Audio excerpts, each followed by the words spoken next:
Numele meu este Norbert Ardei, sunt din Bihor, din Salonta. Vă prezint un ghiveci de legume, așa zis zona noastră Leceu.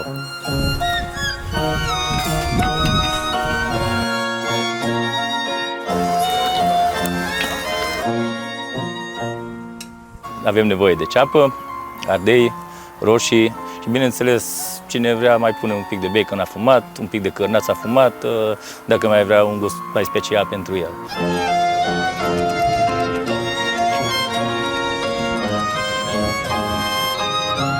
Prepararea se face în felul următor. Prima dată am pus baconul la prăjit. După ce am prăjit bine baconul, am pus ceapa peste el. Ceapa am lăsat până se moaie bine de tot. După ce au călit bine ceapa, am pus ardeiul peste el.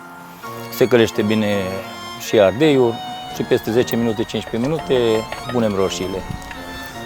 La urmă o lăsăm să se moaie, să se facă zamă bună. Putem să punem un pic de apă peste el, să vărsăm un pic de apă dacă e cazul. Așa în mare folosim sare, piper, nimic altceva, că nu e cazul pentru legume. Rețeta asta am moștenit de la bunicii, nu știu, nu prea am auzit în alte locuri ca să se facă. Să zicem așa, că nu am întâlnit, de exemplu, la niciun restaurant ca să văd pe meniu. Da, asta este o rețetă transmisă de bunici către noi și am învățat-o de mic copil.